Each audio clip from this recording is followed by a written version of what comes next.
All right, this is my final part, and I'm just gonna just finish this. This has been a while, but let's see. To be fair, that wasn't fair. I don't know that Bilzerian can give concretes on anything to anybody.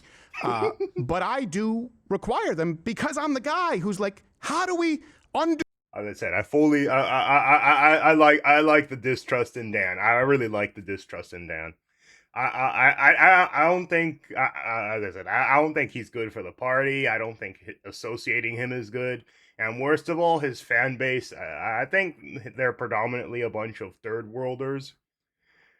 But yeah, that's Dan for you. Where, like, what was it? He came out and they found out he was, I think, 12% Jew or something like that, and immediately everyone who was with him immediately turned away from him. Yeah, there's that. But yeah, Dan Bilzerian hate is completely To the accepted. they? How do we undo the Mitt Romneys? Now, I thought we made some progress with people like Trump, with people like Brendan Herrera, with people like Ken Paxton, where I was like, this is some momentum, right? It's in the right direction. Power can corrupt. Yeah, hopefully we get Spencer Pratt. But I saw the votes right now, and man, fuck, he's real close, but I don't know. I really don't know. It's just sad. But I'm all ears. I need the concretes to vote Democrat, though. You don't, though. You don't. Because I think the far greater risk is that we get Vance and Rubio. I think that, to me, that's unacceptable. I'm not going to go for that. JD Vance. I'm gonna say I don't see a world where Vance or Rubio are worse than Vivek. I really don't. But that's just it. I understand his opinion, but at the same time, I think it's badly thought out, badly put together, because it's all reliant on hoping that some like magical candidate out of nowhere will appear, and then he's gonna be the guy who does everything we want, and then that's gonna be it, and then the left will be destroyed. It's like I don't believe Voted it. for Evan McMullin. Marco Rubio is Marco Rubio. If after 10 years, 12 years of Trumpism, that's what we get, I'm going somewhere else. Like, I'm not, like, I can't vote Where? in an election. Vietnam, Serbia. I'll go to a non-extradition Oh country god. where they can't get me. Well, they can always get you, but maybe they can't ask to bring you back. Yeah. But that's the thing. It's like, to me, those are unacceptable. So I want to hurt them as much as I can, burn the boats, and open up a space for someone else. And you're right, there's no concretes, but we have to allow for the possibility that will happen. Yeah, I think in the face of allowing for a possibility when guaranteed we will have open borders, the courts will be packed, and we lose our country. So in other words, on one hand, we guaranteed lose the country. There's no doubt about that.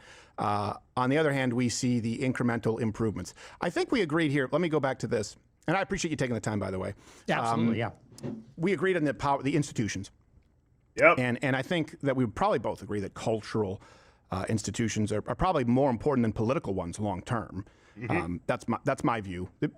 I'll say this: the institutions thing, at least the kind of George Bush era Republicans, they didn't focus on the arts. They didn't focus on like any entertainment or any of that stuff. And there's obviously stuff before that, but they didn't focus on it to the point where the left kind of was given a monopoly over it. And that's what I believe, which is that it was entirely their fault, and I'm gonna say they deserved to fucking lose because it was their fault. They didn't see it as useful. They didn't see it as anything, and then they got an entire generation that has become extremely left leaning because of obviously like the rise of Obama and stuff. But then also because they have such a chokehold on the institutions and on Hollywood, on everything. Because like Billie Eilish can go out and say no one is illegal on stolen land, and yet when a dude crosses and tries to break into her house, she can have them removed and taken out by the police, and none of them will see it as hypocritical, even though it's pretty much the same thing. But it's entirely because she's allowed to have those opinions on that, as well as you see people like Mark Ruffalo, where they'll say all the slogans that you already heard, or you'll see like the people wearing like tax the rich and stuff on their dresses and stuff. You'll see all these slogans coming from Hollywood, but you won't see them basically in a lot of institutions, and as well for schools. A lot of them are left leaning, and that's where Charlie Kirk's strength really came in, where he saw that and he was willing to take it head on, and he became so big and so influential that he obviously didn't change everybody's mind, but he was able to change certain people's minds and make it more popular because he was willing to go into those areas and combat those ideas. Because what happened is those ideas were in a place where they were allowed to be unchallenged, un you know unable to be like retorted, unable to be talked about. It was either you agree with this or you're a bad person. And he was able to go into those areas, and he had his own funding, his own money, his everything. And then he fought it, and he was able to fight it because they can't cancel him because he has his own money. They can't remove his paycheck because he has his own money. They can't remove his influence because he's on every social media platform out there. And enough young people like him and respect him to watch his stuff and, like binge it, watch him every day. There's all that stuff. And that's where Charlie Kirk's strength came in. But sadly, he died, which is where it went. But he knew how important these areas were. But a lot of the other people, I think, don't think of them as important as Charlie Kirk did. Because I will say, we still do see Steven Crowder going around. We still see, who was it? Myron Gaines going around. We still see TPUSA doing it, but it's kind of not the same because TPUSA was Charlie Kirk, but sadly because he died, it's not the same thing it once was. Like, they are trying, they are doing the best they can, but at the same time, it was sadly Charlie Kirk and TPUSA. But now it's TPUSA, but no Charlie Kirk. So there's that. Comparable, but in other words, they shouldn't be overlooked. How long did that take place? Like, how long did it take for the left to completely control academia, media, the entertainment industry? Like, you're talking about anywhere from 90 to big tech outside of when they saw the writing on the wall in the last election, right? We know these people are not conservatives. Oh, yeah. I mean, I would say, okay, started in the 1930s, accelerated through the 60s. Yep. Meaning the encroachment, the seizing of institutions, the change from the left has been consistent, it's been incremental, it's been subversive. And I bet you they're saying, thank God we didn't blow it all. Oh, and another thing is that they always primarily try to get the young women first, because how they thought about it was, if we change young women's minds, we don't have to change men's minds, because men are gonna bend over to like get women, and they're gonna basically subvert and change their political views in order to get laid or get a girlfriend or get a wife. And they thought that was going to work forever. And it worked for a long time because obviously guys were taught to simp. Guys were taught to simp. Guys were taught to be gentlemen. Guys were taught all these things. But progressively, girls became more and more and more hostile, more and more and more like narcissistic, like bad actors. And with the internet, what happened is it started fighting these ideas because young guys are looking at it and they're saying that, why am I fighting for like 20 times harder for a girl that is 100 times worse than my grandmother was to my grandfather, or like even like 80 times worse than my mother is to my father? And then I have to do 20 times the work, do everything else, and then also possibly accept taking, someone else's child or taking her with some baggage and all that. There's all this stuff.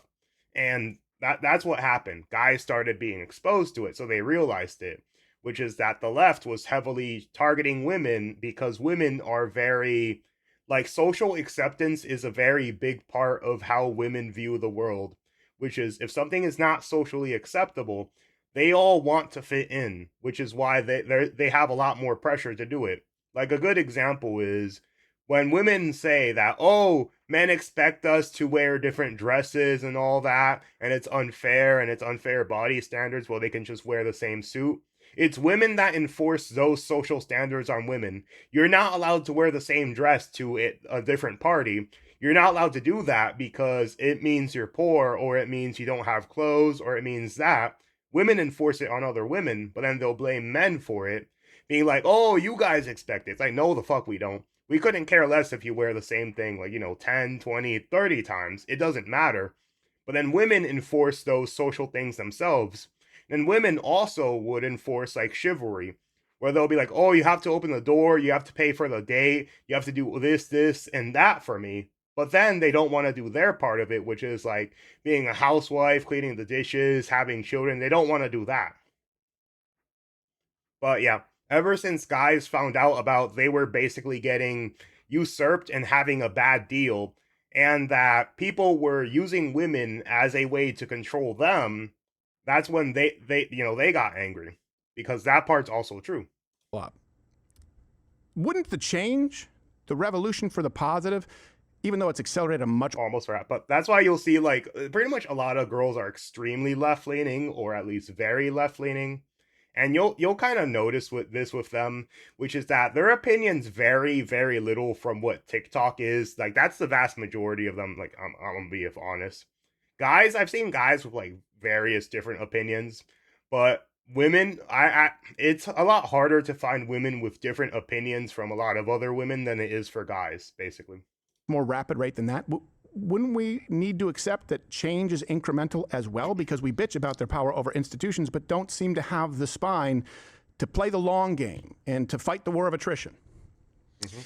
I would be inclined to believe that. However, I think that, how long has it been? Honestly, I mean, where do you want to start the timer? Is it when Trump won the election in 2016, or is it 2000, or is it 1990? I mean, where do you want to draw the line exactly? Because I'm talking about the left being very unified. I think we agree with it. The left is far more unified, and the left will get in line. I mean, oh yeah, I'll say that they are, but they are in a very weird way, because like they basically enforce almost all the same opinions and all the same views, but like everyone's allowed to come here no matter what. This country's bad. Black people, whenever someone does a crime, it's because of socioeconomic. Like they'll have a lot of talking points which are extremely the same, or a lot of buzzwords which are fucking annoying, but you'll hear them all. Like another one was, well, men didn't let us do this before, and that's why women can't succeed at like chess or sports or this or that compared to men. And you'll also hear socioeconomic factors, or you'll also hear, oh, well, you're an immigrant and he's an immigrant, so what? So you're an immigrant, so you hate immigrants, huh? I think that was it. Yeah, you hate immigrants whenever you don't want illegal immigrants coming here. So you hate all immigrants. So you're saying all immigrants are bad. They'll switch to that.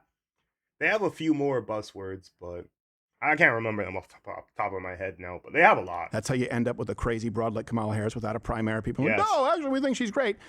They're unified and they make incremental progress. And by the way, that's a tenet of Marxism, subverting institutions.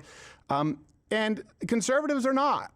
Conservatives are not. So let's go from the 60s, right? Goes back to the 30s, but McCarthy was right about a lot. Not everything. Yep. A few people lost a couple of commercial gigs. But they took over every. Just so you know, McCarthy made McCarthyism, but it was basically like the socialists and the communists, whatever. They're gonna do this, that. So we have to start gatekeeping in order to keep them out. And that was McCarthyism, which is a unified, like, kind of agreement between men to keep these things out of certain places and institutions because they know they are an existential threat. And what happened is, well, we failed. We failed and we let it happen. And guess what? They fucking took over. Institution, by design, said this is going to be systematic. It's going to take a while. And people on the right go, I don't have everything at once. So let me work with those who seized power over all these institutions. I just feel like we've tried it that way. I mean, it's been, so Trump is going to leave office in 2029 regardless. He came down the escalator in 15, so got elected in 16. Republicans win the Senate in 14. So it's like, let's say from Republicans winning the Senate in 14 until 2029, that's 15 years. Has anything gotten better in that time? Like, we're in a war with Iran. Well, yeah, I would say that's where we go back to. But let's talk about institutions. Let's talk about culturally.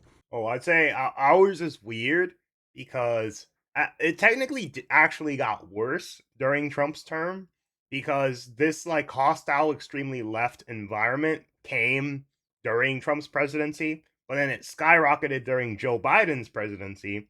But then now it's fizzling out, and now it's fucking dying from now. Because like before, you weren't able to say certain things. You would get deplatformed. You would lose your bank account.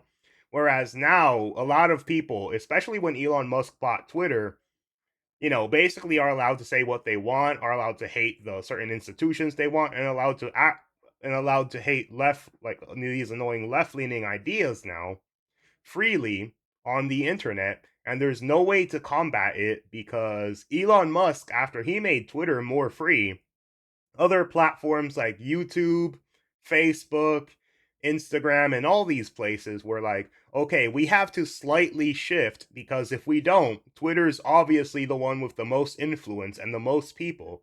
And they have enough influence to influence even a little bit of change in these other platforms, which made them want to actively be more free. Because back then on YouTube, like you would, like once your channel was banned, that was it. But that was when YouTube had a monopoly on all video platforms. But the moment they started realizing too many competitors are coming in, they changed it to like you have a strike system now where you can get kicked out, but we're more likely to be more lenient on you, because if not, our competitors have a likelihood of scooping you up and using you against us, and we don't want that. Basically, like that kind of thing. Media. The fact that you and I are having this conversation, that's huge. This wouldn't happen just 4 or 5 years ago. Let's call it 6 years ago. Racially based admissions in college. That took a Supreme Court, by the way, a slow walk, boom, done. Also DEI in not only the federal government, but in any institutions that are subsidized federally. That's a big one, right? This lays the groundwork. The media now, legacy media, who controlled a lot of information, is irrelevant. And I will tell you my approach outside of just discussing yours. People will often ask me, hey, should conservatives do what the left did? Should people on the right, America First, do what the left did and try and go into jobs, for example, in media or in academia? And I've said, no. The point now is to continue to accelerate their descent into irrelevancy, because now there are ways to sidestep it. We need to accelerate the irrelevancy of a degree from an Ivy League school. So those institutions are no longer relevant. We need to. And there's a few easy ones, but the AI stuff that's all coming, all the extremely easy diplomas that were already useless that nobody wanted, are going to become even more irrelevant because of them as well. But like communications, gender studies, that's going to go down. There's going to be obviously a lot of diplomas that AI basically scoops up and destroys from the inside. That's one way. There is that, but as for making them even more irrelevant, the best way to go is just to keep moving forward and keep systematically getting small victories, as many as possible. That's at least what I think, which is which is that. Accelerate the irrelevancy, for example, of, and we're already seeing it, but ABC, NBC, CBS, CNN, we see it with you getting bigger numbers than whoever the hell, Brian Stelter, completely straight on CNN right now. It's a slow walk, and now these are rapid accelerations and overtaking cultural ground. That's why you're as influential as you are. That's why we're able to have this conversation. It's not a small thing, but there does need to be some unity in a common enemy, and that's why I started this with, is it the left, those who hate America? Because those are undeniable big wins. Well, yeah, you're not wrong about the left being the enemy. To me, it's just a question of who will fight them. And I want a better right. I think that the right is not really putting up a real fight with the left. I actually don't even know that there's a huge distinction between the right and the left. And I know you disagree with that and you think there's like a big difference, but I think that they've kind of been holding hands, walking us down the same path for a very long time, which is in terms of the big picture, it's free trade. Oh. You can't say that on you. Damn.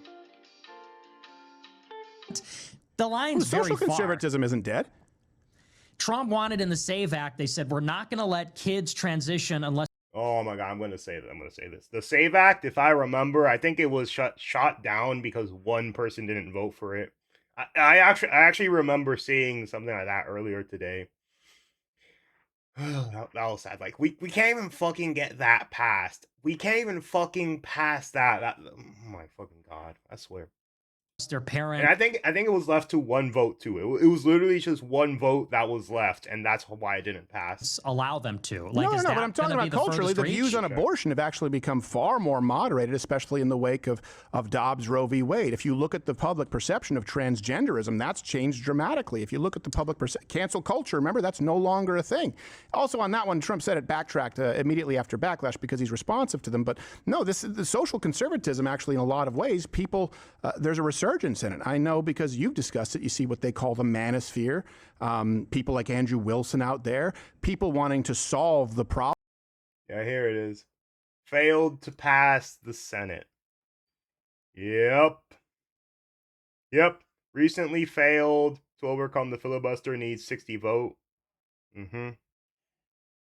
Yep, and look what it is. Documentation, proof of citizenship, passport, birth certificate for federal voter registration, plus stricter photo ID rules and other election changes. Supporters argue it strengthens integrity against non-citizen voting. Opponents say it creates unnecessary barriers for millions of eligible citizens who lack easy access to these documents. I'm going to say this. I already talked about it before, but I remember one of their biggest arguments was married women don't know how to change their names on their IDs, and that's why they shouldn't get them because it would disenfranchise those women from voting. And then there's also the other argument that they had, which is apparently somehow black people don't know how to get IDs. That was literally another one of their arguments. And I think both of those things show that they're more than happy to make these arguments about like the lowest common denominator like shit, because like if every black person I know has an ID, every woman who was married I know knows how to change her name or knows how to get a marriage certificate or knows how to get a name change certificate. Like every person I know knows how to do that. And I'm going to say this.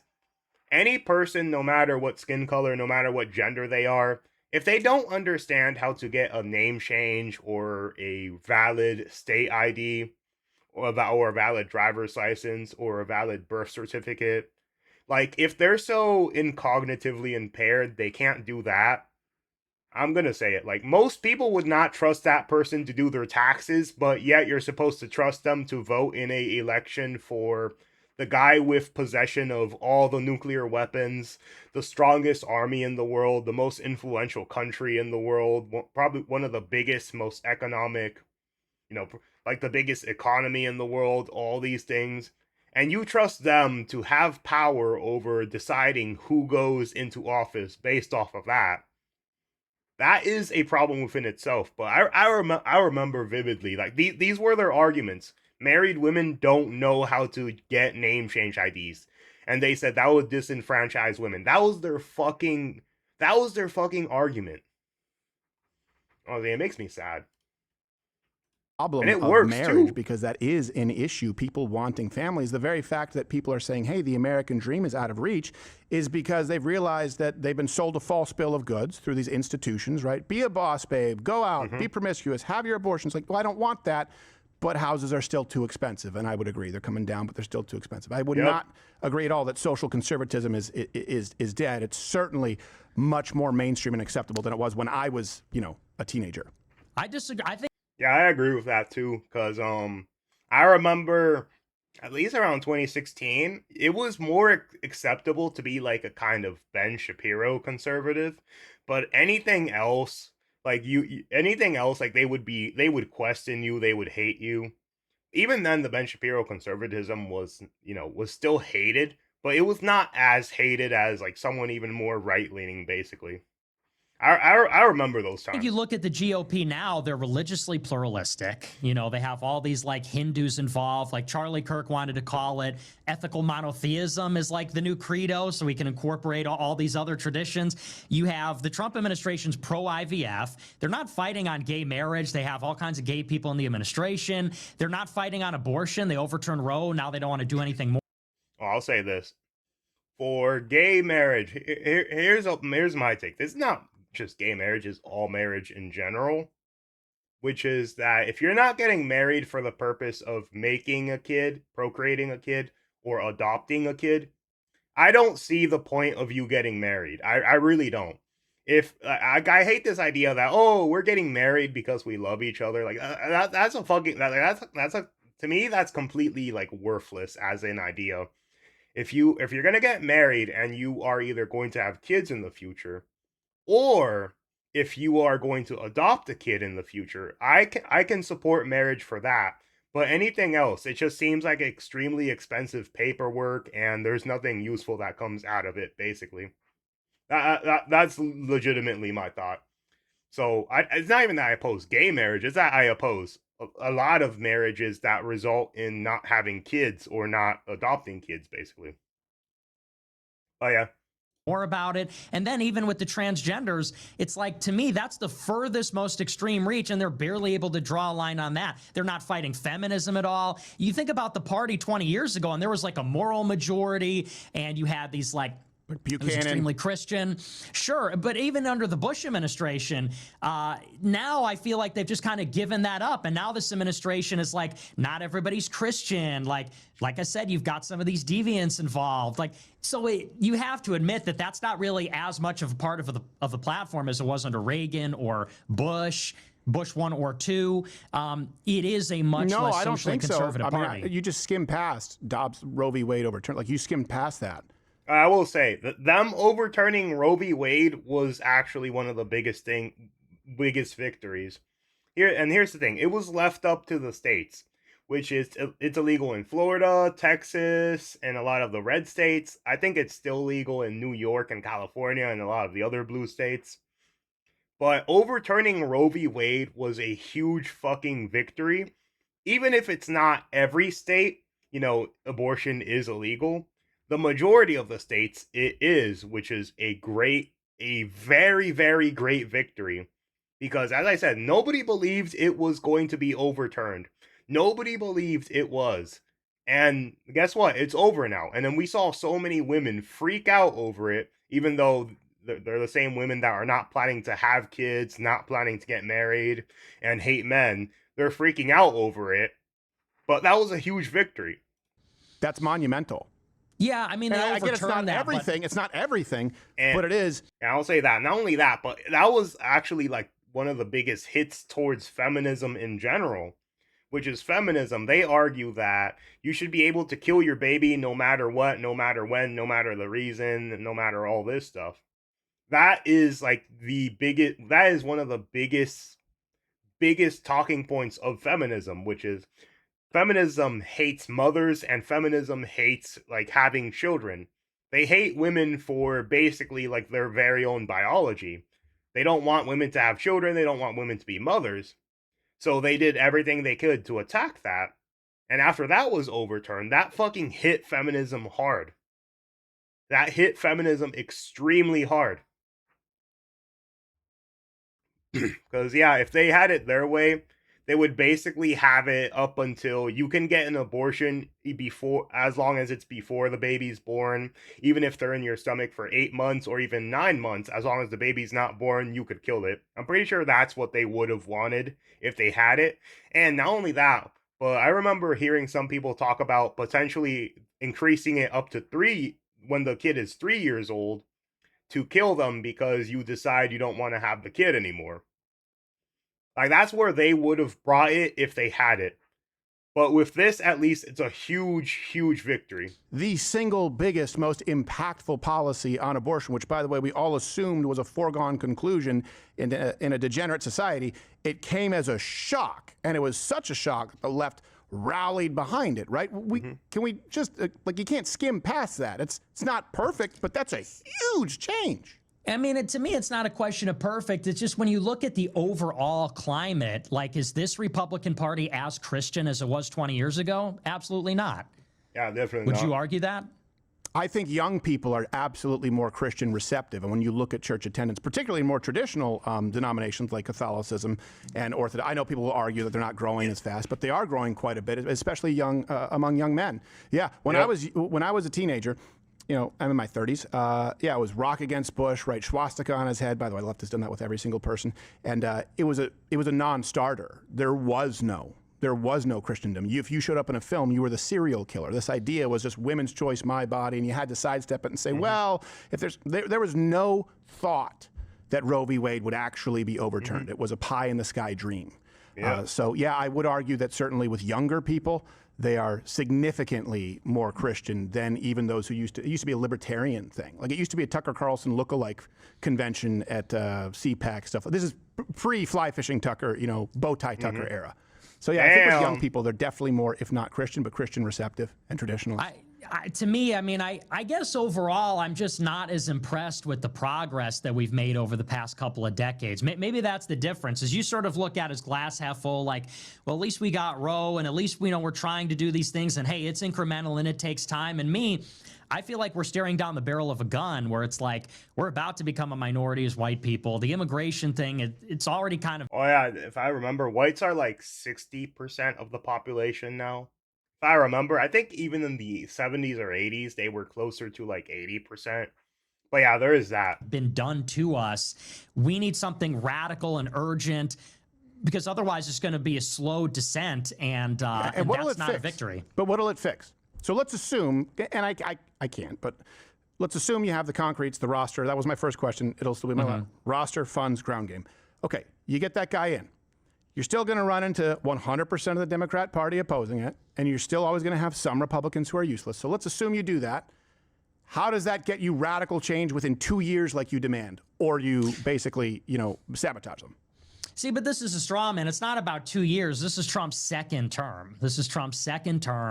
Republicans have been in control since 2022 of the House and the Senate. So it's like it's not like we said, oh, you got 2 years. I gave them 2 years in 2016 and they did nothing. And then we said, okay, 2018, then 2020. You say nothing again. Can you say he didn't do as much as you would like, but not nothing? They didn't build a wall. They didn't repeal Obamacare. Then they cut the corporate tax rate by 10%.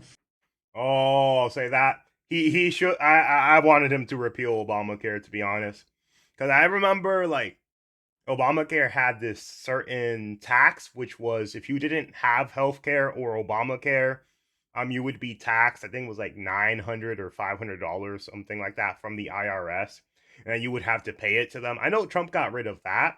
I know he modified Obamacare, but I think he should have just like killed it. I really think he should have just killed it. But he did get rid of the penalties for not having healthcare. I remember that shit. So it's like meaningfully, what did they really do? They didn't, illegal immigration was really bad.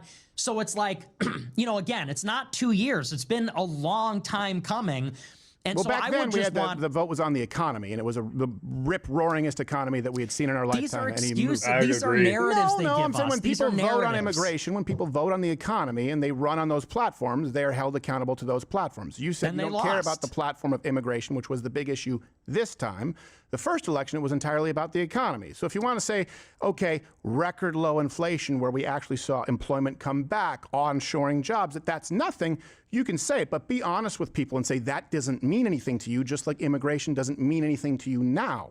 Just be honest. Don't call it nothing. That's dishonest to say. Obviously, I care about immigration, but 2016 was about build the wall. They didn't. They fed us this line and said, well, we need to fix the economy first so we could win the midterms. Okay, well, then you lost the midterms.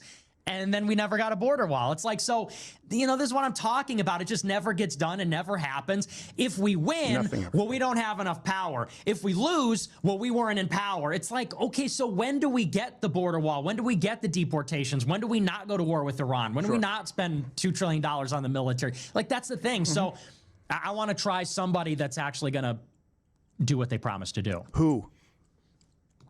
Someone will rise up. And you will see, and you'll be very happy. This is why I can't get with Nick's plan. This is literally why. Who? Someone will rise up. Like, what the fuck? What the fuck does this mean? Who is this someone? Who is this magical someone who's gonna magically do everything?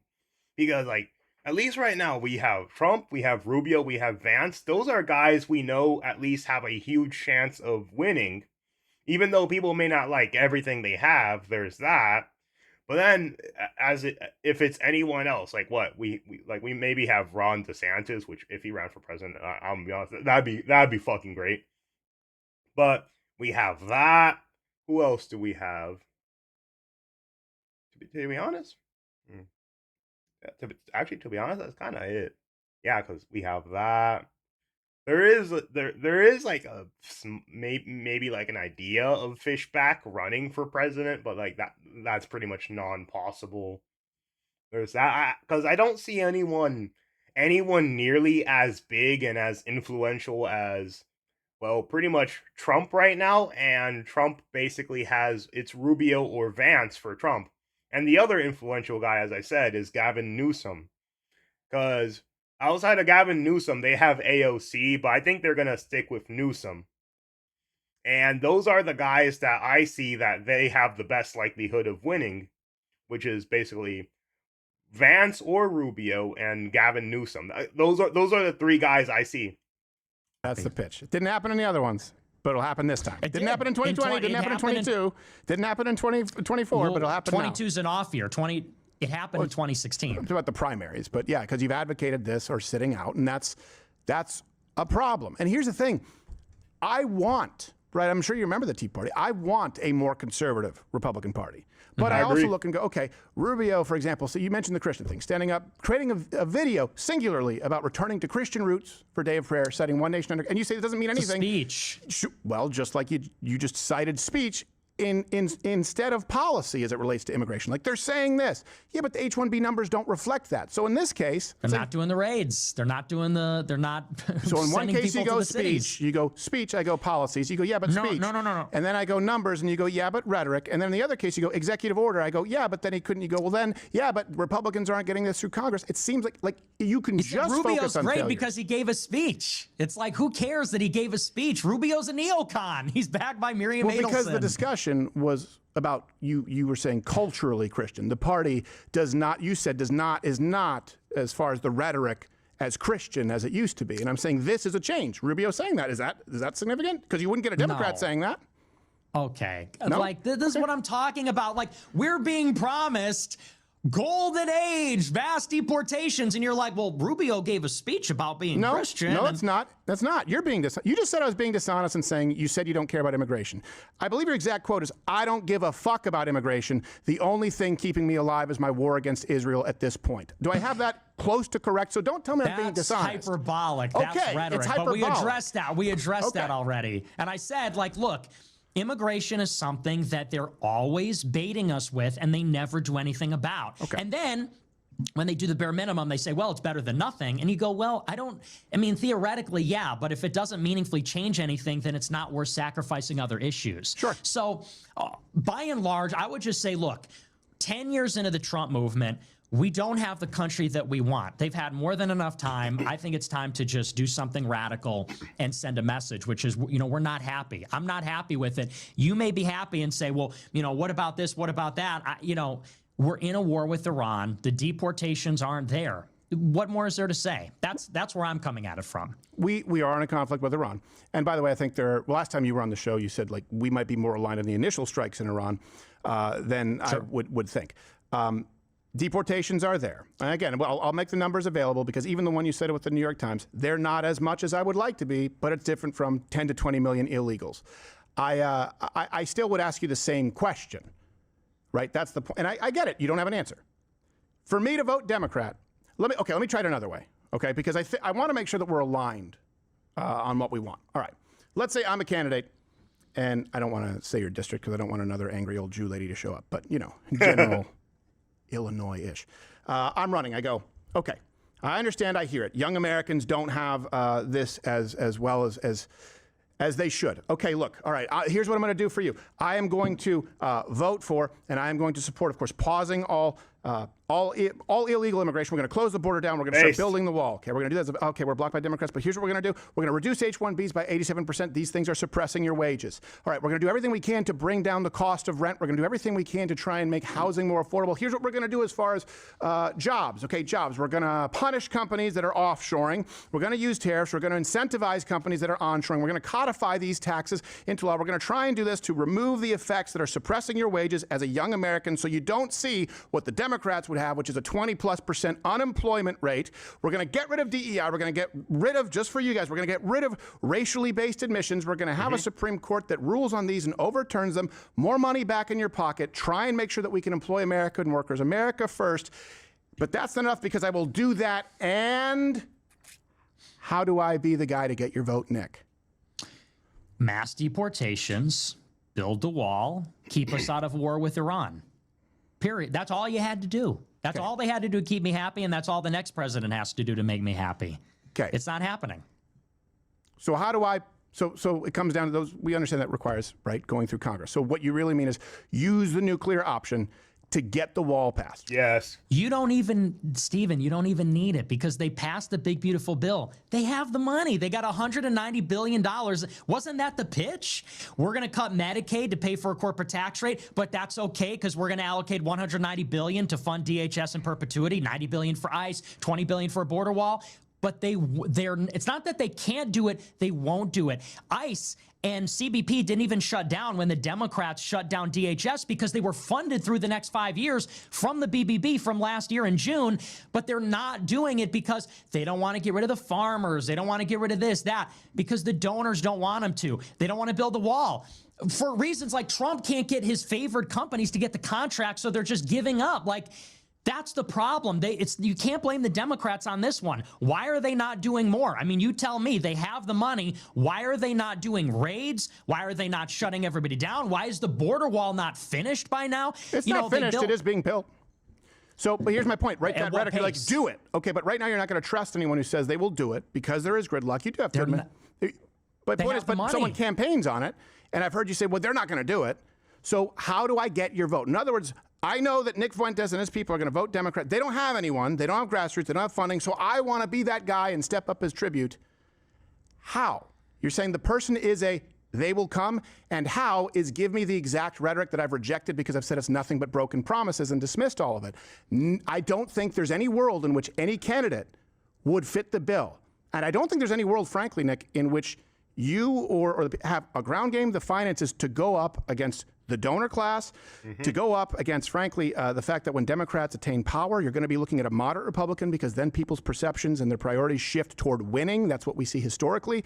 It just, I understand where your heart, because my heart is there too in not wanting moderate Republicans. I think it's objectively the worst path forward and guarantees destruction. But I think we disagree on that because you think it's certain destruction anyway, and there's no difference. And I can respect that. There's no other option. There's no other option. I mean, you know, Vance and Rubio, these are horrible options. They're not going to cut it. They are a part of this administration. It's going to be an extension of this administration. And these past two administrations under Trump have been objectively a failure. As far as I'm concerned, there's literally no other option other than to burn this down and hope that something else will be there, because this ain't going to work. And, you know, you can say all that, but it's like if Donald Trump running in 24, if he can't get mass deportations, if he can't build the wall, if he can't keep us out of war with Iran, how is Rubio and Vance, how are they going to be any better? They were a part of this. They don't have the cult of personality around them. They're not ideologically aligned with Trump. They're going to be worse. So you either have something worse than this or you have a Democrat. I'm rejecting all of it and saying weaken the Republicans, get somebody better in 28. Open up that space for somebody to show up. Well, you rapid fire that, and we keep going because this is the way our brain works, so I'm not condemning you for it. But hold on, so Donald Trump did not say that we would never be in a war with Iran. You can go back to 1980, where he has consistently said, I will use the military against Iran. You may not, 1980? Yeah, he did say Iran will not have a nuclear bomb. That was the first campaign thing. 1987, 93, 96, 2011, and that escalator speech. You may not agree with it, but it's not like he has doubled back on that. He said no new forever wars in the history of wars. 70-something days is remarkably short. I hope it ends soon, like I said, and give it 3 months, and then we'll check back. I'll share the same opinion that you would. We said, okay, there's no difference in deportations. I disagree because even the New York Times article that you cite, I remember that it was 500,000. That's not including self-deportations. And you say no wall. Are you going to disagree with this one too? Washington Post, 1,300 miles of wall right. Oh, wow. I found it 6 years ago. Damn. We're going to begin this morning with that mounting. Yeah, I fucking knew it. This was a first campaign thing. Tension between the U.S. and Iran. Our Eamon Jabbers is outside the White House bringing us the latest. Eamon. Yeah, good morning, David. President Trump taking to Twitter just within the past response to its parliament's vote to push U.S. troops out of that country. The president saying ultimately that the sanctions against Iraq could be even greater than the sanctions against Iran. He also says that the United States will not leave Iraq, even if the government requests it, unless the country is willing to repay billions for an air base there that was constructed by the United States. And he says he is willing to target Iranian cultural sites in retaliation for any Iranian action that might come in the wake of the strike on the Iranian general. That decision to target cultural sites controversial in wake of the Geneva Convention's prohibition on targeting of cultural sites. The president, though, suggesting that the United States won't be constrained in any response. He says there are 52 sites the United States has picked out and targeted and is ready to go with retaliation for any Iranian action. So that's where we begin the day today. They're saying it's a normal day at the White House today. The president doesn't have any public events on his schedule, so we don't expect to see him on camera anytime soon, David. It was that. They didn't say the part, but Iran will never have a nuclear bomb. Yeah. But like, I remember he specifically said that term in his first term. Jeez. Right now, currently under construction. Yeah, Leftist that's source. not real. It's not real. Fake. Okay. Fake. So everything, every single number from think tank, from these departments, whether it's DHS, also people who have a vested interest in harming Donald Trump, you have simply dismissed them as fake or not real, while presenting the idea of destruction being the only solution. You get why that's hard to follow. It's disingenuous. First of all, that 500,000 number from the New York Times, I already told you, that's 230,000 removals, and the other 500,000 are arrests. Those are not people that have been deported. So 230,000 removals for the year. And then, by the way, we're in the second year, and they shut down the raids. They shut down these big surges of CBP and ICE to the city. So it's not, they wanted 1 million per year. We're getting 250,000. And we might get fewer this year. So it's like, it's not I don't trust any number. Yeah, here it is. Yep. Trump has repeatedly said variations of Iran will not have a nuclear weapon 2017, 2021 throughout his political career, including before his term. 2015, calling it a disaster and the worst deal ever. Oh, that was Obama's nuclear deal. Yeah. From getting a nuclear weapon and failed to address missiles, regional aggressions, and sunset causes. In first term, he said the deal could lead to a nuclear holocaust. A 2018 withdrawal, he pulled the U.S. out of maximum pressure sanctions aimed to better deal for Iran. He offered and emphasized that Iran would not be allowed to have a nuclear weapon under his watch. This is a first-term Trump thing. He has been extremely consistent on this, and he's been extremely consistent on this on his second term as well. The border wall number. No, you do trust numbers. You trust every number that Democrats use as talking points. 100% of the ones that you've used today. Well, show me the ICE numbers. If ICE is so proud of the job they've done, then why has ICE not published the numbers that they're mandated to put out semi-monthly since December 2024, if they're so proud? Okay, we will publish the numbers after this interview from Brookings. No. Why has ICE not published them? Why has ICE not published those numbers if they're so great? Because they have them, they won't publish them. ICE has published numbers, and I know that they've made some changes to that for the same reason that we see. By the way, you're not going to get an argument from me that we get consistent number tracking. For example, these numbers of native-born versus foreign-born, they get changed, and particularly with a very high turbulence issue like immigration, those numbers get misreported, they get revised. That's why we also rely on secondary sources. For example, your New York Times source. For example, the Brookings Institute. For example, Washington Post. But you go, I don't like that one, and you cherry pick it. I don't think like the survey. I don't like the community survey from the census where they survey 65,000 households. It could very easily be a response bias. You know, if illegals are not responding to the survey, okay? And by the way, and I would say the same thing with New York Times. They revised the data down. No, but the New York Times is actually going into internal data, not public data that ICE releases, but internal data, and that is their estimate. So if ICE were proud of their numbers, now the Washington Post with 1,300 miles of border wall currently under construction. They're using the data available to them. So do we apply the same standard? I imagine you pulled that up. I haven't seen that during the show because you didn't mention that earlier. So I haven't seen that, but I don't believe that's true. Yeah, we covered it on a show also before. I mean, you know what? Look, I always take it with a grain of salt. That's why I provide 2 or 3 sources. I think the totality is there's a very different picture. And I think many people would say there's a very different picture on immigration, on net positive, negative immigration, H-1Bs, on the border wall. I think that contrast is pretty stark. And again, voting for Democrat where we know where they line up is a very tough sell with the person will appear. That's really the sticking point. The person will appear.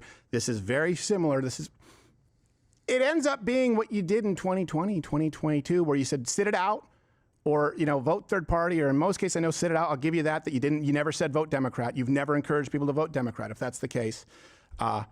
Yeah, but it did have net effects. People sitting out flipped the Senate, right? And there was no plan after that. And now it's take your word for it that there's a plan this time because he will appear.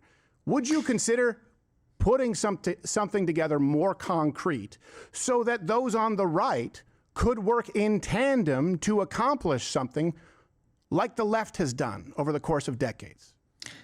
Like I told you, that comes together when someone is ready to announce, they will announce. Okay. So first, it's not like we don't have an idea of who might run or what the plan might be. It's just that you know how that goes in a presidential election year. You don't announce until you announce. That's number one. But number two, everybody is so hung up on, well, who are we going to vote for? Well, who are we going to vote for? It's like, well, let's just make it clear. Vance and Rubio, which I don't even hear you disputing this. You say, I would reluctantly support Rubio if I had to.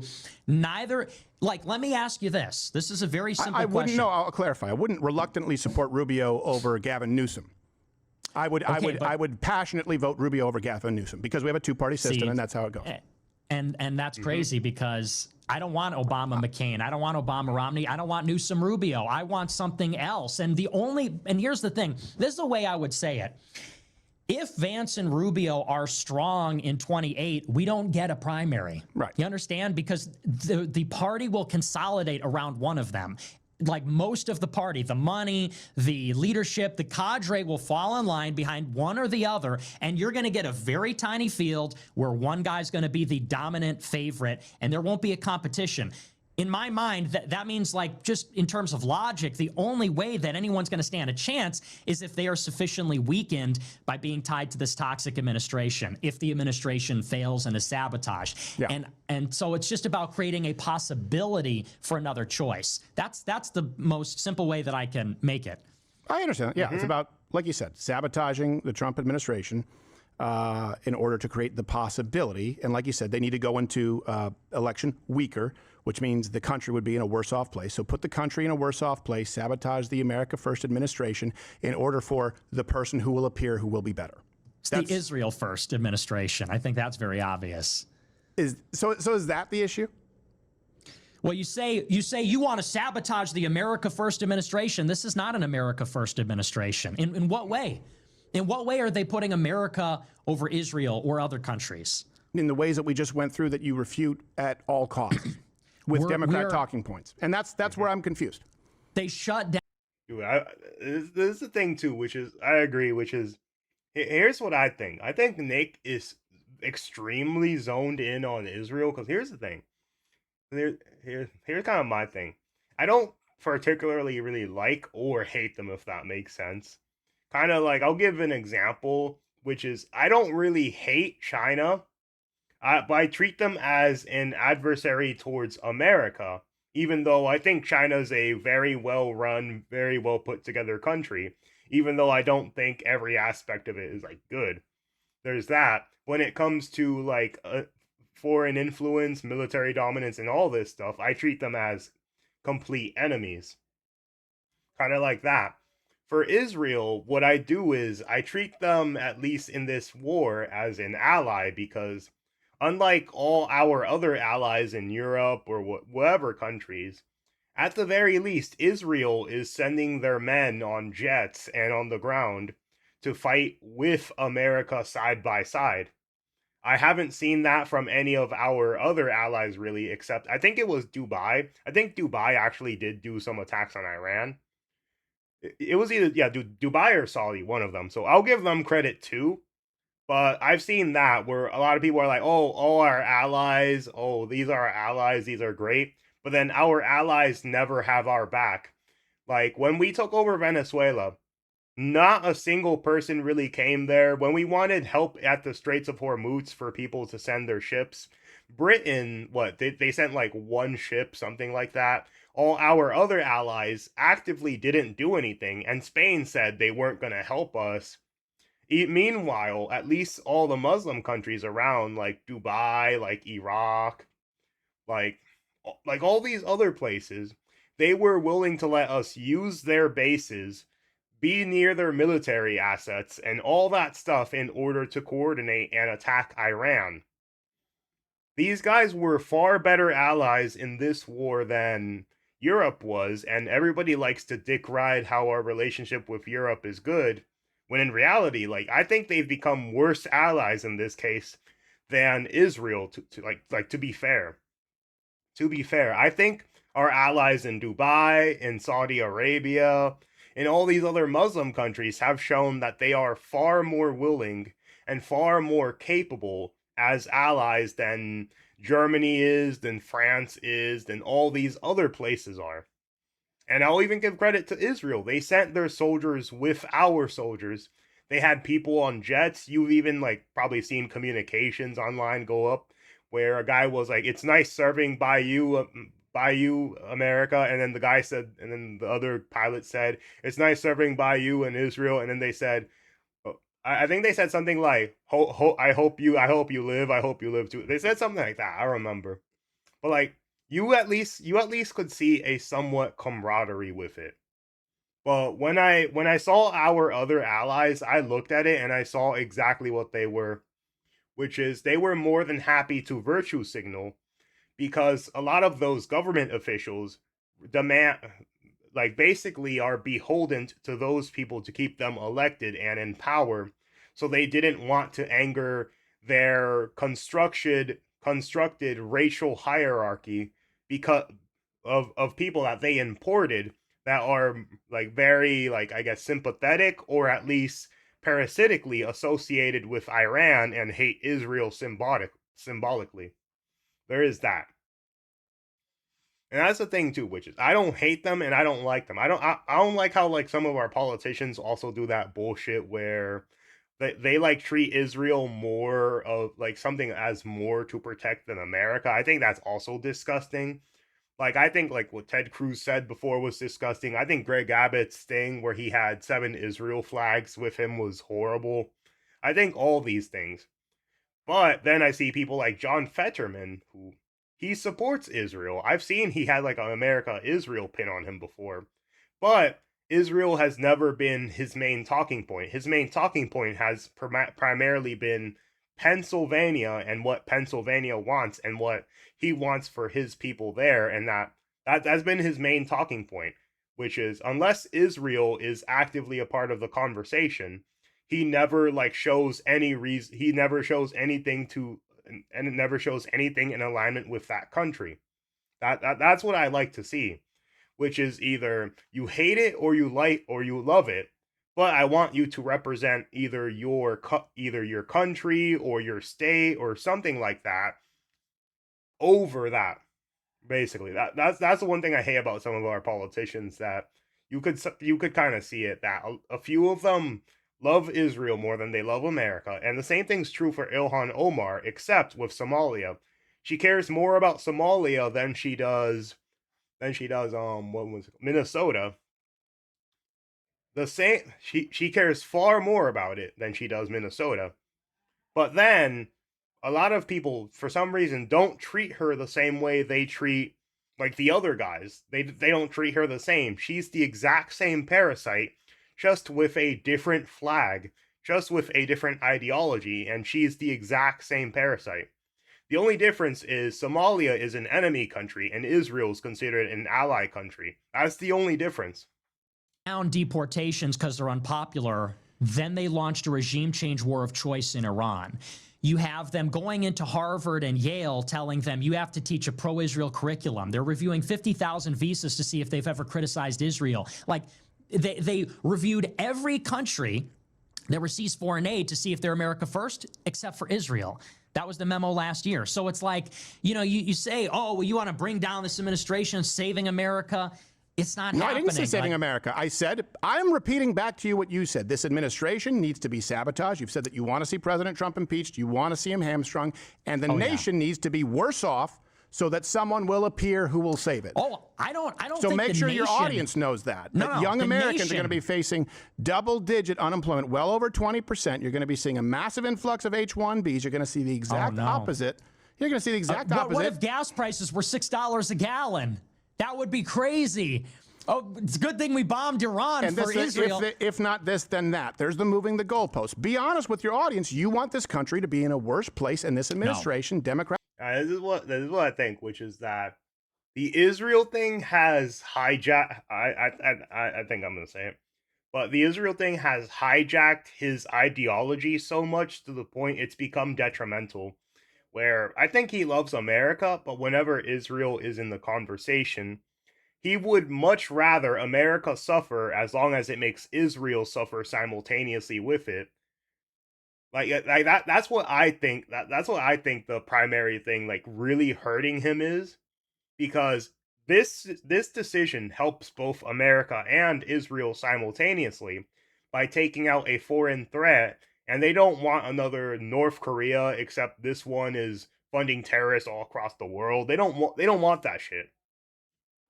At least it helps us in that respect, which is it keeps everyone else safer from them.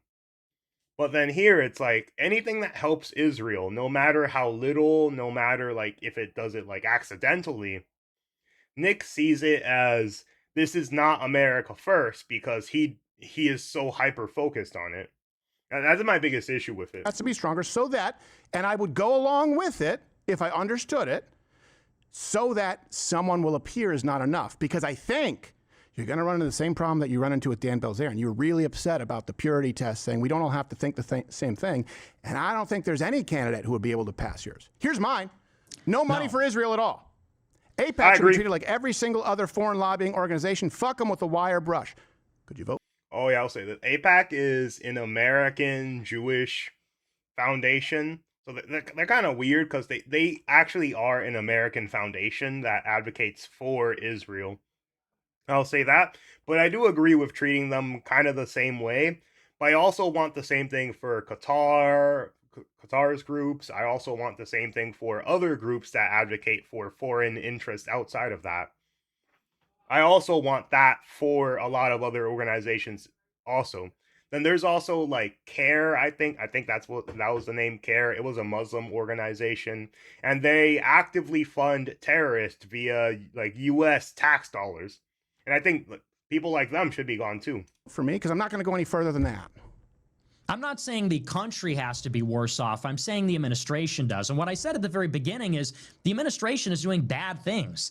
War with Iran is bad. If the Democrats could get in and shut that down, that's good. If Democrats can get in and subpoena and impeach these people that are doing these things, that's good. So, no, I actually don't think the country's going to be worse off. I think the administration's going to be worse off. Okay. The administration's unpopular.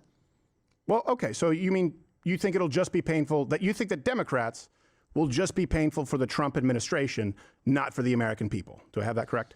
Yeah, because, again, they're only going to control the House. Okay. All right. That's a fundamental disagreement. I think that when Democrats, I think especially when you look at their plan, I think when they attain power, I think also what we've lived through underneath them, including sometimes just having control of the House, I think it'll be catastrophic. I think it'll be destructive. And I certainly think that's a big risk because if they have that and then they get a general election, which is not unlikely, right? That's not a small risk. Would we agree with that? Would we agree that midterm wins generally, especially when opposition translate to general wins the next time? Would you agree with that statement? Not necessarily, actually. Not necessarily, but as a historical trend, the precedent would be the likelihood of Democrats winning a general, if they win those midterms, it's higher than 50%. Maybe it's 52, but it's not a small risk. There's a risk, certainly. Yeah. And that, to me, what is the risk of running Vance and Rubio? I don't think they're winnable candidates anyway. And I think even if they were, we don't want them. So. Yep, I understand that. And I certainly understand the criticism of them. I certainly don't want Democrats to have the House and White House. And I think that's it's a stronger likelihood than not. And that, to me, is just a bridge that I absolutely wouldn't be able to cross. But I do appreciate you laying this out. And by the way, I do, again, I was there at the Tea Party. I think you were younger than the Tea Party there. I know it now. It's like, the Tea Party, it's a corny name, but the Rick Santelli rant, where everyone was saying that saying socialism about Barack Obama was a racist dog whistle. And they were able to veer the party further to the right. I do think that it can be done more effectively through primaries rather than instituting into power the party of, like, just to put a finer point on it, drag queen story hour. I think the left in America is out of their fucking mind, and giving them any power is an insane risk. Yeah, I think that we just got to stop playing not to lose. We got to play to win. And sometimes that means you got to take a couple steps back to take a few steps forward. I mean, that's really what it comes down to. I think that because I've been on this ride, you've been on it longer than me, admittedly, but I've been on this ride and I've watched all these cycles, 16, 18, 20, 22, 24, and I've just been so disappointed at Republicans' willingness to just completely sell us out on everything. I mean, you can even go back to 22, not to open up a whole other thing, but like, I remember in 2020, they gave up on Trump fighting the stolen election. 22, they said, we're going to get to the bottom of the Capitol riot footage. We're going to look at the surveillance, and we're going to fight Biden on the debt ceiling. We're going to force immigration. Didn't do any of it. 24, deportations, no new wars. It's like we tried it that way for a long time, and increasingly, because you're right, 20, 22, 24, 26, for me, it's escalating. I'm getting more and more pissed off, more and more like, when do we get it? When does it happen? After they bombed Iran, I said, Trump, I see what you've done for Israel. Do that for deportations. They won't. So this is where we're at. I think they forced our hand. That's how I see it. Yeah. Would you allow for the fact? And by the way, I would like to at some point here, if you're okay with it, because I don't want to pull a Candace and put your interview behind paywall. This has all been masked, but take some chat because that's for those who subscribe. Would you allow for the fact that when you're talking about your purity tests, that someone may think, hey, you know what, a weakened and non-nuclear Iran, or Iran being a potential threat needing to be dealt with, that someone could hold that opinion and not be exclusively holding it for Israel? I think they could, but I just think they'd be wrong. I think it's a fundamental misunderstanding of what's happening there. Yeah, funny enough, because he based it, because that's basically like my opinion that I said, which is Crowder's going on my opinion, which is there is nuance. There obviously are variances. Like, for example, if someone lived in Israel and was advocating for, the best of Israel, Israel's greatest capabilities, Israel winning, the best for all of them, I wouldn't be mad at them because they would be an Israeli living inside of Israel advocating for it. But when it comes to America, I'm fine with people advocating for peaceful military ties. I'm fine with people advocating for, like, trade with Israel. I'm fine with that. I'm fine with people advocating for new technologies and sharing information with Israel, as well as, like, working together for certain operations. I'm perfectly fine with that. The part that I'm not fine with is when it gets to prioritizing Israel over America, basically. Because if someone in Israel is doing that, guess what? They're a patriot, but they're an Israeli patriot. I can't really be too mad at them because they would be that. But if they're in America and do it, then there is a shame and a downside of it, because it's like, you're in America, why aren't you advocating for it? Like, kind of here, like, you see, I have the Florida flag and I have the American flag. If I saw someone with a California flag advocating for the best of California, I'm not going to be too mad at him, because it's not America as a whole, it's his state, but he's a patriot. And the same thing with, like, Pennsylvania or whatever the fuck. The same thing, those guys are patriots. Or guys that have the American flag, those guys are also patriots, because you're advocating for a state or your country, and both of those things are American themselves. Okay. So, again, just to clarify, can someone say, yeah, I think Iran should be weakened. I think Iran is a threat. And I think there's a reason that this military conflict is going on. And I wouldn't advocate doing it on behalf of Israel, but I do think there's a reason to do it on behalf of the United States. I just don't know. I mean, I think you can think that. I think you can think that that is what you're supporting. Yeah, here's what I think. I think that Also, that Nick thinks of Iran as a oppositionary force towards Israel's very existence, which is why he like doesn't which is why he's fine with letting Iran gain more power. Like an example is if we structured this on I am perfectly fine with China getting even stronger than it is and like, getting more influence, getting stronger, getting more weapons. You would be advocating that also that America has less military control around the world because of it. And he's doing that with Israel, which is he only sees Iran as an oppositionary force towards Israel, but he doesn't see them as a oppositionary force towards not only Israel but all of America's allies in the Middle East simultaneously, which not only hurts Israel's influence, Qatar's influence, Dubai's influence over the region, but it also hurts America's influence because America is allied with a lot of those countries over there against Iran. But I don't think there's any practical way where that happens in reality. Like I said, I think that's just like context denial of what's really going on over there. Like we need to weaken Iran. Like, I'll say this, Iran should not get a nuclear weapon. I'm 100% in agreement with that. However, why do they want one? And how are we going to prevent them from getting one? There's no way to answer those questions without involving Israel and how they've been the engine of all of these events. Sure there is. Okay, how? It's a radical death cult who want to eradicate anyone who doesn't follow suit at any cost that they have done historically. I mean, it follows Muhammad to a T, who created this exact same playbook. I think that if you got rid, this is where I don't think we should be giving any blank check to Israel. If we want to discuss this, we can discuss this. Let's do it. I don't think we should be giving a blank check to Israel. I agree. None. Ad hoc basis like every other nation. I think I hate AIPAC for the same reason I hate Act Blue, that they gave like $800K to Hakeem Jeffries.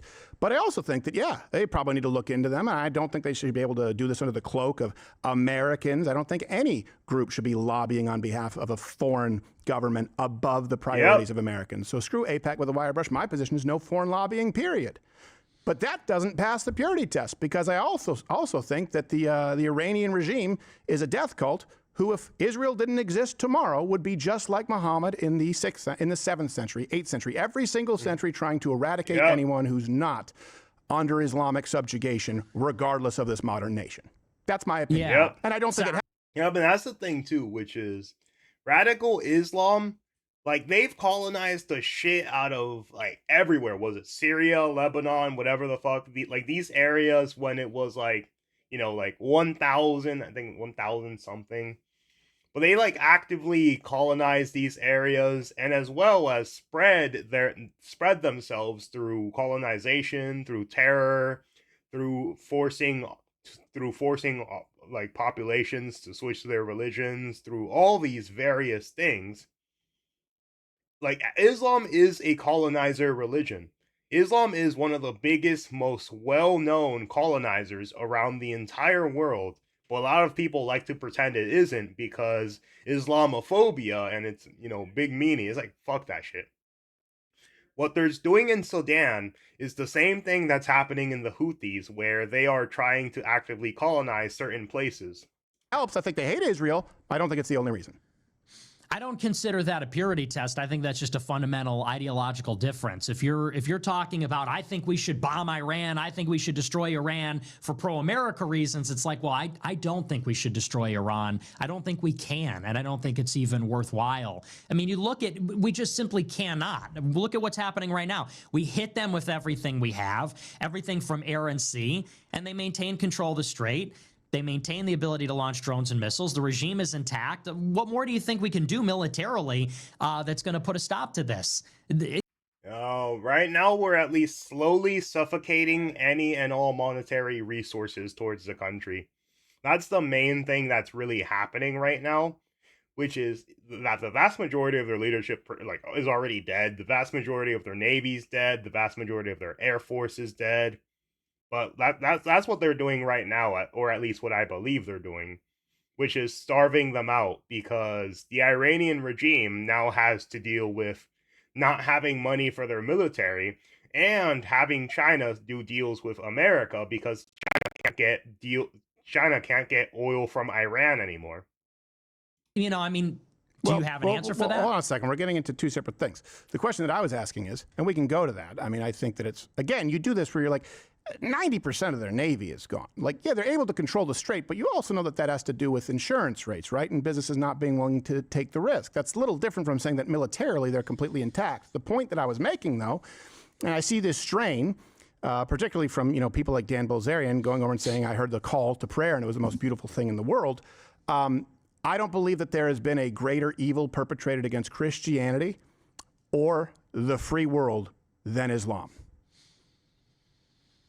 Okay. Yeah. And I think that I'm not pro-Muslim. I'm not pro-Muslim in any way, shape, or form. So. I know that you're not. But the point is, a lot of these people who would be more in alliance with you than me are like, well, that's Jewish propaganda. It's not propaganda. It's an understanding of historical record and precedence. And I think that Iran is obviously the most radical as far as a group. The regime, by the way. We need to separate the people from the regime. There's a reason that the vast majority of people pray for these bombs and want them for the same reason the people of Venezuela and right now the people of Cuba. Doesn't mean it's our job, to be clear, but there's a reason that the people are very different from the regime. They're following lockstep with Muhammad and the initial spread of Islam, and that absolutely would happen here in the United States if we followed the leftists' voting pattern, the leftist governing pattern. We'd end up like Europe or Canada. And I was in Canada, and I watched people cheer the second tower be hit because I had a huge... Or New York. Yep. Muslim school. I've lived through it anecdotally and empirically. It's a far greater threat than the Jews, who are annoying, I'll grant.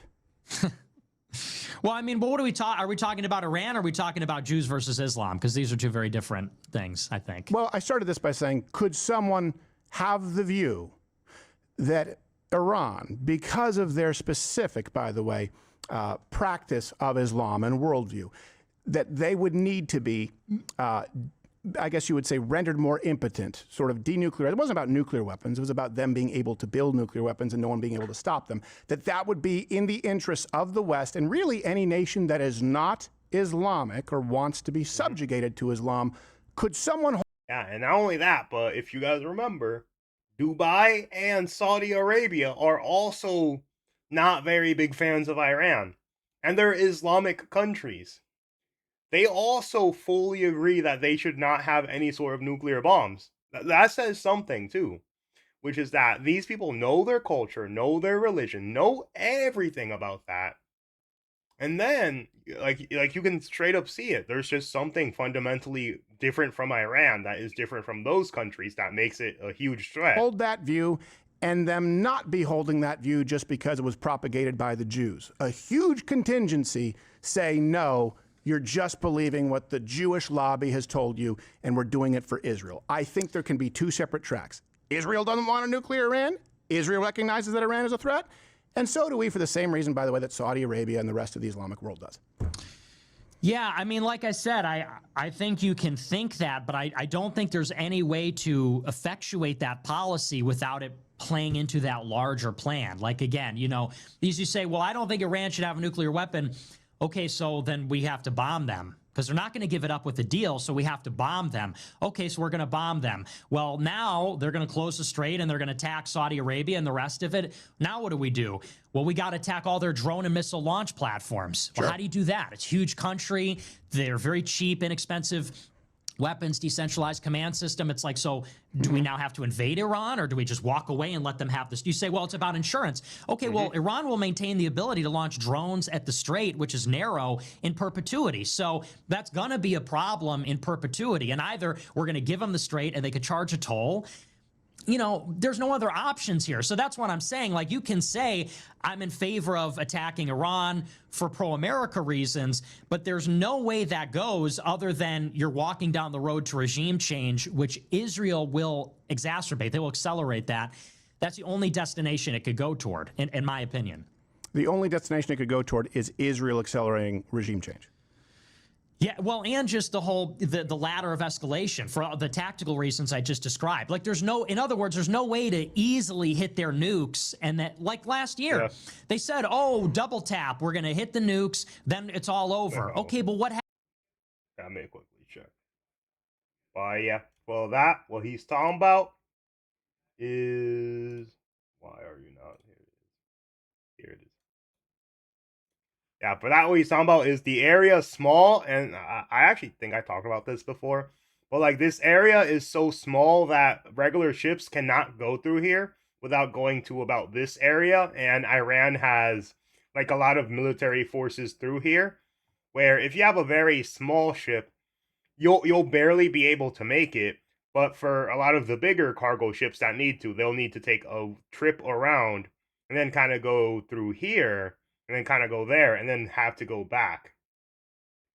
But that's like the biggest problem they have there. He was kind of right about that. I'll say he was kind of right about that, which is that they will have an ability to attack roughly that area all the time unless the U.S. military takes full control of that area and keeps it safe from getting attacked. Happens, they start digging the nukes out. So what do we do now? We got to bomb them again. Okay, well, So what's the alternative? The alternative is, again, why is Iran pursuing a nuclear weapon? It is to hedge against Israel. I think we have to restrain Israel and give Iran assurances we won't attack them. And then they might agree that they don't need a strategic capability like that. Okay. I think that's the only way. So tell me how that looks. You said restrain Israel and then Iran wouldn't pursue nukes. Please tell me how that looks. We have to tell Israel that if they continue to provoke Iran or confront Iran or derail negotiations, which they did last year, then we will revoke their foreign aid. We will intervene, maybe in their elections even for that matter, which we have the power to do. We'll look at Netanyahu. Netanyahu at various times, it looks like he might have lost American support and that made him less popular. So you could say, look, listen, Mr. Prime Minister, America is going to lean on you in every way that we can, economically, militarily, in terms of foreign aid, in public diplomacy. Stay out of this. And then we could go to Iran and say, look, we're able to tell Israel no. Now we can have something like the Joint Comprehensive Plan of Action. I thought that was a good deal, where you'll have sanctions relief, we'll have monitoring, we'll have verification, Russia can be a signatory, and we're going to make sure that you have a peaceful nuclear program, and then one day they'll be integrated into collective security in the region. We don't have to worry about them. That's what that looks like. You really think that Iran would be integrated into the collective security of the region? Do you actually believe that? It was happening in 2023. China brokered a rapprochement between Saudi Arabia and Iran, 100%. Yeah. Yeah, historically, here's my position, to sort of take an extreme version of the position.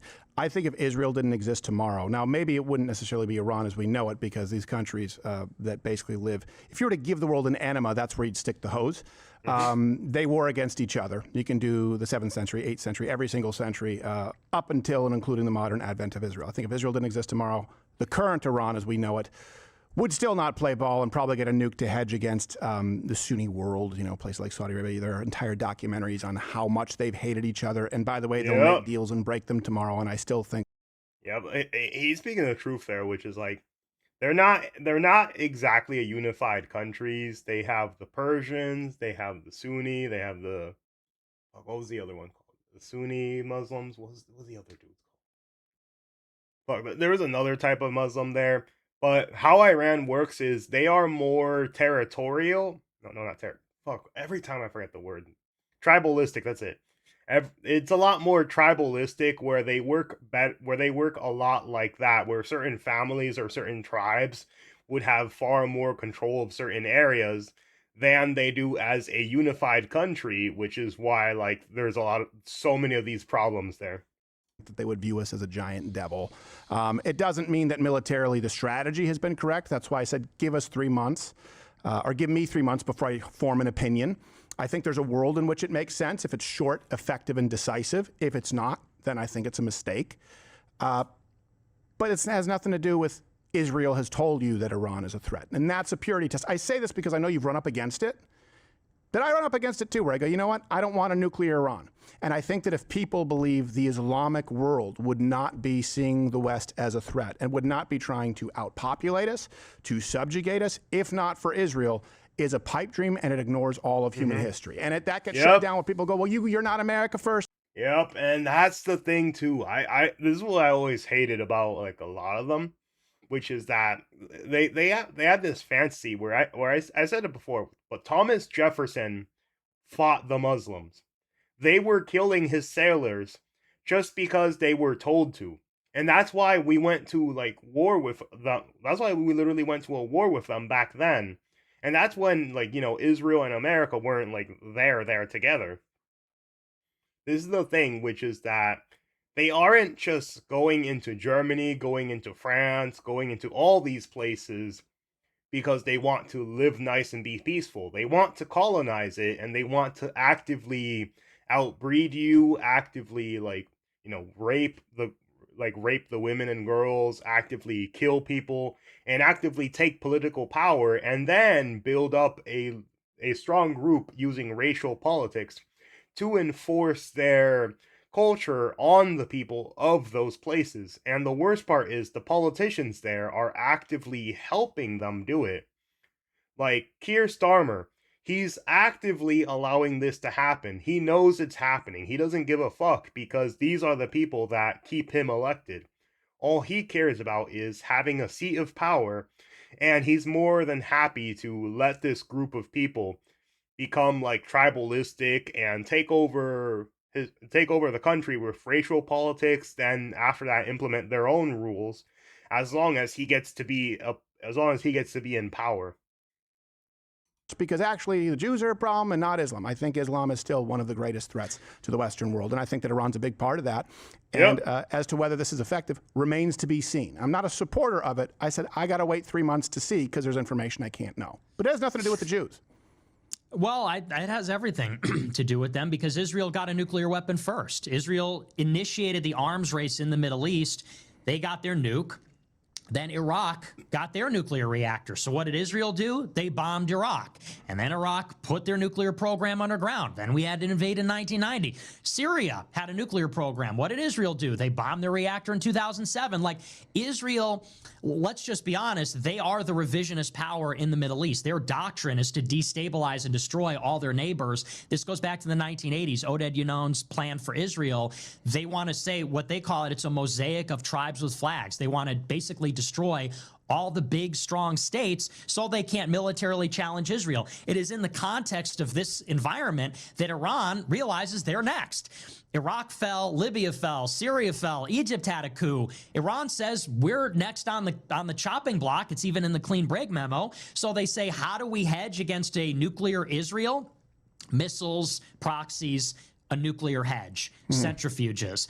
If they and being one of the biggest funder of global terrorism across the entire globe, not Saudi just Israel. Arabia, closest ally, Saudi Arabia is responsible for the Wahhabist ideology that inspired ISIS and Al Qaeda. You're not going to get me to say that I love Saudi Arabia, but that's one of those enemy of my enemies. And I think people look back at alliances and go, well, that doesn't make any sense. It's like, well, you have to understand that it made sense in the moment. So I go back to the restraining of Israel would include what? Because here's the thing, that would require serious military intervention, right? So would you advocate serious intervention against Israel? My point is, how do you do that? And then why is Iran no longer a threat? Political intervention. We have tremendous leverage over Israel that we just simply refuse to use. We provide a substantial percentage of their defense budget that we 7%. It still is a lot, because I think it was like like 3 to 6 billion, something like that. But it was something like that, and then that adds to the defense budget. But that's not their entire thing. We provide the security umbrella for them.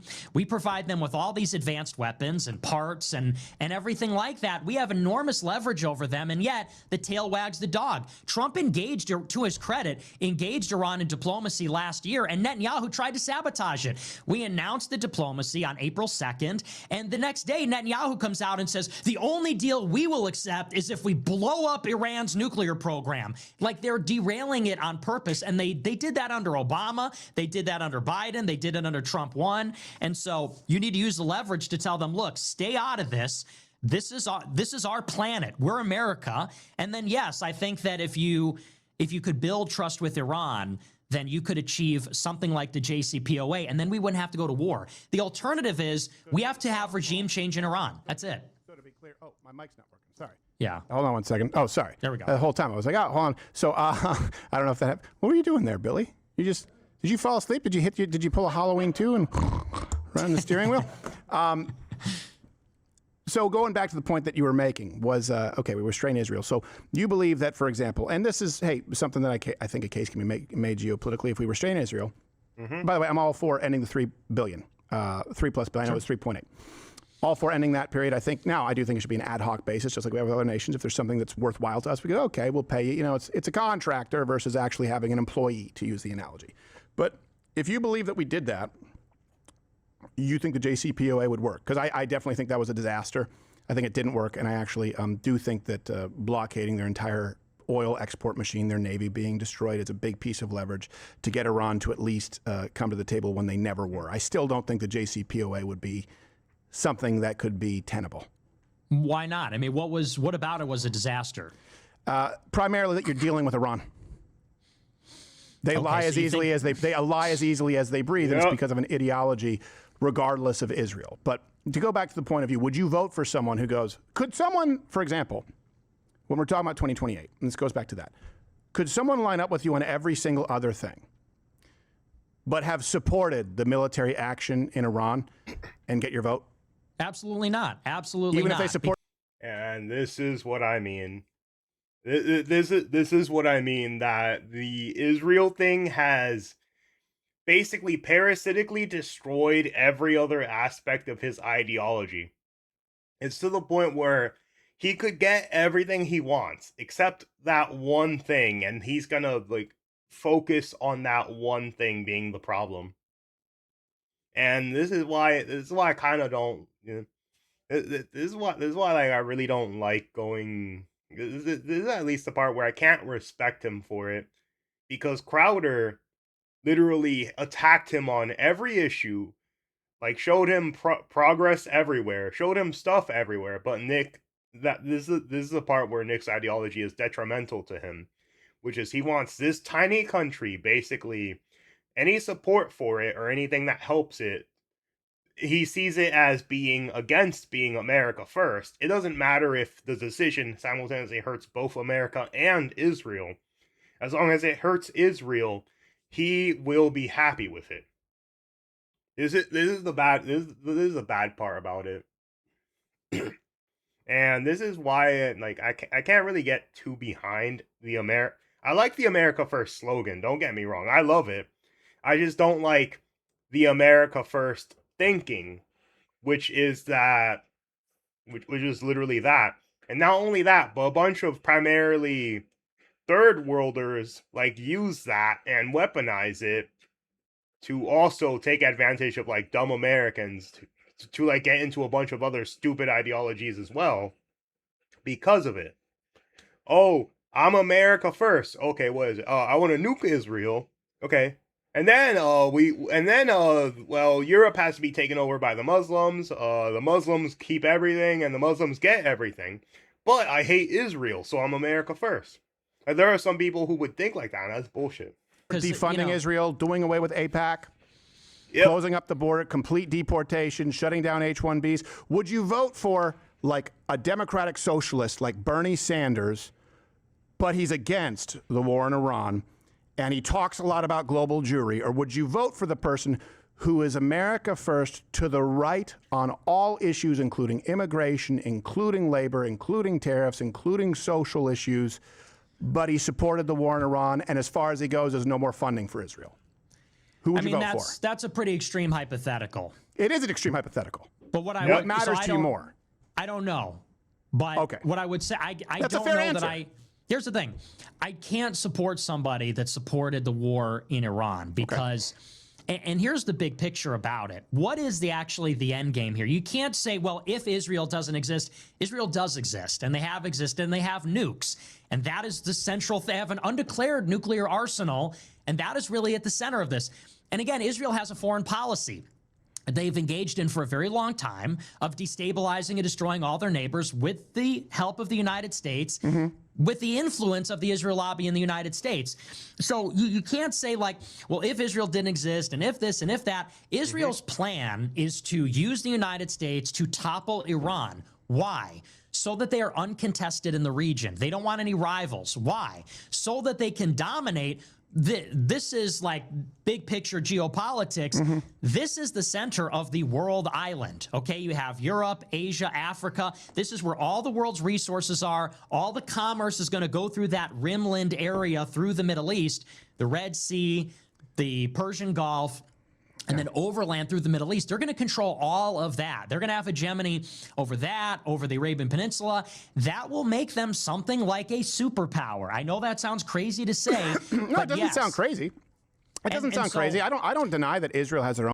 It doesn't sound crazy because, like, everyone knows America's a superpower, China's a superpower, Russia's a superpower. As for Europe as a whole, Europe is a superpower, but I think their militaries, they've been letting their militaries go, like, very bad, I'll say that. But as a whole, Europe is a superpower. But then there's also like these not superpowers, but highly important countries or highly influential areas. Like Iran is one of them because they have oil. Ukraine is also one of them because they have oil. Whatchamacallit. Israel is also one of them because they have a really strong military. And they also have like huge influence over the region as well. Dubai is also important because of oil, like all these things. Venezuela is another one where that also because of oil they're extremely important. Like these countries that they're not superpowers, but they have high importance in the world for some reason, whether it's a strong military or some sort of resource that makes them really wanted. Oh, and Taiwan is another one. Taiwan's another big one, too. Own selfish interests. And by the way, I think you're misrepresenting my view. I was making the point where I was saying, even if Israel didn't exist, I think you still have to deal with the problem of Islam, its encroachment, and its expansion. Yep. And I think that Iran is one of the most radical actors in that respect. I do want to go to chat, but here's my question, because we started this off with, okay, the common enemy. And I appreciate, by the way, you said, I don't know. Because a lot of people would go, well, and they would equivocate. I'm thinking of running for office, okay? I'm thinking of running for office, and I can't stand the Mitt Romneys and the John McCains of the world. All right. Now, I understand we live in a two-party system, and we need to have coalitions. We need to have voting blocks if we want to win the country. So you have to have all this base that have already voted Republican, conservatives right across the board. And we know boomers, okay, people make fun of them, but they outvote Gen Z by a significant margin, certainly millennials. Okay, so my stance is, let's say it's me. All right, shut down the border, mass deportations, build the wall immediately, completely shut down H-1Bs. I'd put a $500,000 fee on it in case someone's bringing in the next Elon Musk or Nikolai Tesla from El Salvador, for God. Oh my God, I love that. That is, I would love that. $500,000.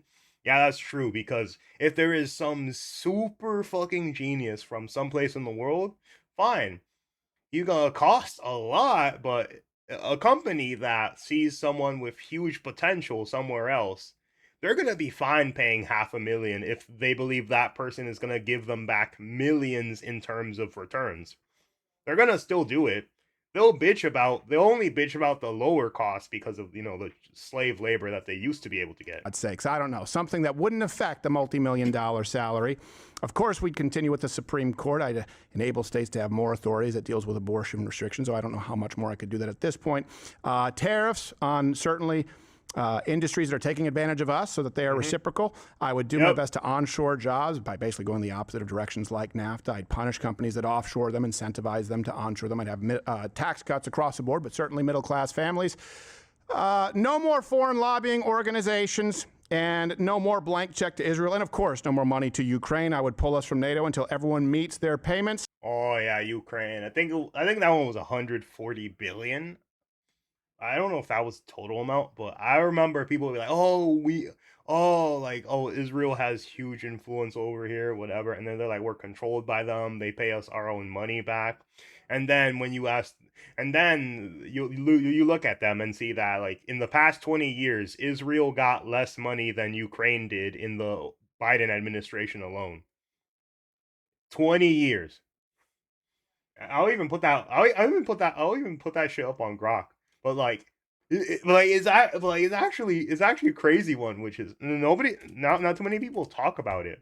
But Ukraine got more money in the Biden administration alone than Israel did in 20 years. I'll keep playing while I show that. But maybe I think that Iran is a threat. Could you vote for me? Well, again, it's like, do you think Iran is a threat? That's a very realistic candidate. Could you vote for me? Okay, could you be a part of my coalition? Here's the problem. you go to war with Iran. What does that mean? You know, you say, well, we'll give them 3 months. It's like, how are we going to win this one? Gas prices are $5, $6 a gallon. Strait of Hormuz is closed. Israel is chomping at the bit for us to reignite the war and expand it. It's like, are we getting into another Iraq? Are we invading Iran? Are we nuking No, Iran? I'm asking you all those other things. In other words, no candidate is perfect. You've bitched about the purity test a lot lately. Let's reduce it. Is that purity to say I don't want to war with Iran? I supported the military intervention in Iran. So all those other things. There's a Democrat who was to the left on all those other things, but was vehemently against Iran. Could you vote for me? Could you be a part of my coalition if I want to take back the White House? See, I don't know what the value of the thought experiment is. A war with Iran is not a purity spiral. I'm trying to figure out what matters most, because candidates who may magically appear need to know what the purity test is for 2028, because we still don't have a name or description. Well, I'm saying someone like me, I should meet the purity test, except for, you know what? I'll give it 3 months in Iran. But everything else. Okay. Would you vote for me? Then that's assuming, again, that you can bomb Iran and then walk away. We're going to bomb Iran a little bit, but not like, is that what's happening? No, we're stuck. Could you vote for me? No, I can't. Okay. I need America first. Okay. And America first means we're not at war with Iran and we're not importing 1 million illegals every year. I got it. That's fair. I understand it. Hey, this is where we have a difference of opinion. It's not the deal breaker for me in the same way that it is to you, but I understand where we land up. Can we take some chats, and can you tell people where the best place is to reach you? Yeah, here we go. Oh, actually, it's a little more. Never mind. Oh, here we go. 127 billion versus 171. If 300 billion inflated. Wait, since 19. Okay, no, that's 20 years. Here you go. But 20 years. 80 to 100 billion. 20 years. This is 20 years. So Ukraine got more than Israel did in 20 years, and yet people say that, like, we're beholden to them. Even though Ukraine, the Biden administration alone, they took that much fucking money. Far more than Israel could in 20 years. That would logistically mean that Ukraine is far better at negotiating and controlling the US government to take money away to use for it. But yeah, 20 fucking years. But I'm right about that. It sucks, but not too many people like talking about that part, and it's so annoying.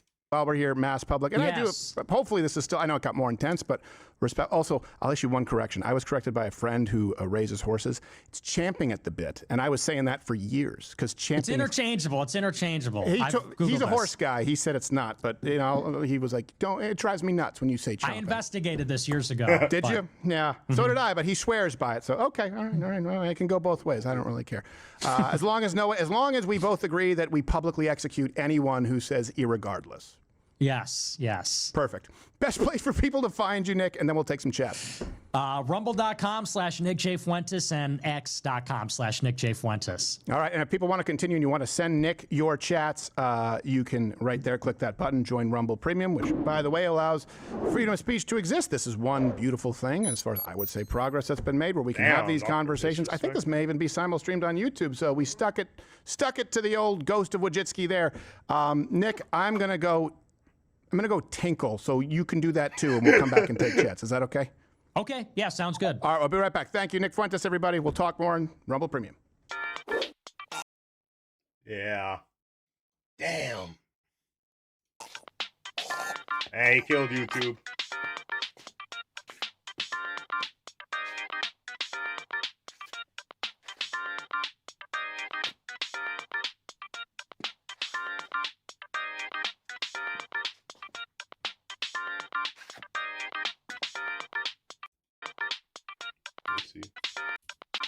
Well, I can't see him. I can't. Gotta see. All right, I can't see. I only see myself on the monitor. Is Nick still there? Yes. Yeah. Oh, well, I can't see him. I only see my mug. There you go. Oh, there he is. He has much warmer lighting, Nick Fuentes. It looks like a college photography class. A little bit warmer, yes. Yeah. By the way, are you staying safer? Have you taken more measures as of late? I hope so. I'm staying safe. Yeah. So far, so good this year. No assassination attempts. Knock on wood. Yeah. Yeah. I remember I asked you before we came, because as a comedian, to me, it is hilarious. The stuff with Dan Bilzerian and all this, but now you're like, we don't want to. I feel like we covered all the other ground. So do you want to cover that a little bit with the chat? Because I'm sure they're going to ask you, but I don't want to put you on the spot. Before I do that, totally. can I just say that, Nick, thank you for finally saying that it could also be chomping. I looked it up, and yes, champing is the correct Old English. Bang. But chomping does also work since 1910 when it first appeared in print. So. Well, that's the last time I listened to a crazy horse joke. No, every time I say it, because it's one of those things where I hear it and I'm like, it sounds wrong, but I'm trying to say it the right way, and then I go back to chomping, and I sure as night becomes day, I get ding, it's champing. I'm like, there's no way I can. So I know, and I know he was watching today, but well, okay, let's take some chats and look. Can you tell me, like, the Dan Bilzerian thing that's going on? First off, he's a little guy, isn't he? Well, he's my height. So we're a couple of little guys. We're a couple little. Well, I mean, because people think he's like this big hulking figure. No, I don't mean that. He's we're 5'9". Him and I are 5'9". So we're a that's couple of not little. manlets. A couple of little people. It's not big, Josh. It's not little. I'm taller It's than Nick. not larger than life. This is not. 5'11". But you don't go around going like, "Hey, you cool," right? So I hold you to a different standard. You know, you're svelte. You'll live much longer than any of us here because we're like 80 in tall guy years. Did he actually take you aside and like ask how to kill people? Like, that's true? Because then he just says you're a Fed and it's that thing. 100%. I mean, well, he called me a Fed first, and I said, well, you did take me outside your house and say, hey, like, this is how it went down. I go to his house. He tells us, let's put our phones on the kitchen counter over here because we're going to talk about the Jews in Israel. Like, okay, like as if anyone cares. We step outside onto the patio, and he goes, so how hard do you think it would be to kill some of these, like, Israeli ministers or whatever? I'm like, bro, I'm not touching that. I don't want nothing to do with that. But that's his move. And then he denies it. Then he says it on a stream with Sneeko. He goes on a stream with Sneeko and says, we should exterminate him. Give me a gun. I want to kill him. And then they go, I never said that to you. It's like you definitely said that to me. Hold on a second. Okay, so here's the thing. I'm not saying that I don't believe you, but you do have a history of trolling. Like, for example, with Michael Knowles, where you took a picture and you're like, oh my gosh, he's really base. He just can't say it publicly. So, being a clever guy, you could have seen that video with Sneeko and be like, yeah, he asked me to kill somebody. Is there that, or genuinely did he actually ask you? Well, Michael Knowles, I came up to him and I said, like, Oh. Yeah, it looks like the rest was probably there. Well, anyways, that's it for that. Part 3. Oh, yeah. So thankfully I finished it. I don't know why the fuck it took me this long to do it. I took like a 2-week break after making part 1 and stuff happened. But basically it. And yeah, great conversation. Crowder, like, obviously great. But I'm gonna say I think Crowder pretty much had me agreeing with him the vast majority of this debate. Because the thing is, like, he fully understands it. Kind of my problem with it, which is that Nick is so hyper focused on that one issue that he's pretty much dropping his guard and can't do anything else. Like that's where the problem is, really. But yeah, that's all.